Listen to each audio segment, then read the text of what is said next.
మా అమ్మమ్మకు 4 బిడ్డలు 3 కొడుకులట. మా నాయనమ్మకు 7 కొడుకులతోడ ఒకతే ఆడవిల్లనట. గా ఇంట్లో అన్నదమ్ములు వాళ్ళ పిల్లలు తల్లిదండ్రులు కలిపి ఓ 20 మంది దాకుంటారట. తక్కువ ఇంటికో 10 మంది అన్న ఉండేది. ఇగో గిట్ల చెప్పుకునేది. ఇప్పుడు గా పరిస్థితి ఉన్నదా? మేమిద్దరం మాకిద్దరు లేదంటే ఒకరే ముద్దు అనుకునే జమానా నడుస్తుంది. అయితే పిల్లలంగానుండ్రి పదవులు వట్టుర్రి అనే పథకం పెడుతున్నాడు సీఎం చంద్రన్న. తక్కువ 2 పోరలుంటేనే ఆంధ్రాల సర్పంచ్ ఎంపీటీసీ ఎలక్షన్ లో నిలబడే ఛాన్స్. 3-4 ఉంటే ఇంకా మంచిది. ఎన్నికల్లో పోటీ కాకుండా కూడా ఆలోచిస్తుందండి.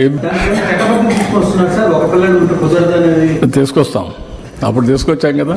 ఒకళ్ళ ఒక్కళ్ళు కూడా లేకుంటే సారు పిల్లలు లేకపోతే పోటీ లేదు. గదన్నట్టు జనాభాను కంట్రోల్ చేస్తానికి 3 పిల్లలు ఉంటే సర్పంచ్ ఎలక్షన్ లో పోటీ చేయొద్దని అప్పట్లో చట్టం తెస్తే ఇప్పుడేమో జనాభాను పెంచడానికి ఎందరిని కంటే అంత ఫాయిదా అన్నవాటే. ఆంధ్రాలో 5,78,00,000 మంది ఉన్నారు ఇప్పుడు. అయితే పడిసోళ్ళు తగ్గి ముసలోళ్ళు పెరుగుతున్నారట. కంపెనీలనైనా ఆఫీసులనైనా బిజినెస్లనైనా యూత్ ఉంటేనే కదా రువ్వాడిగా నడిచేది.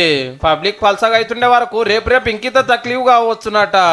అందుకే ఎక్కువ మందిని కనుండ్రి సర్కార్కెళ్ళి ఎక్కువ సాయం చేస్తాము అంటున్నాడు. వాజివే కానీ ఏం సాయం చేస్తారు సారు? 2 ఆల్మొగలు 2 పిల్లలను జాదలేక సుక్కలు చూస్తున్నారు.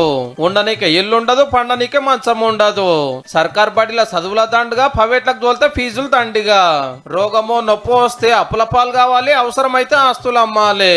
ఇట్లా చెప్పుకుంటూ పోతే బొచ్చడు ఉన్నాయి.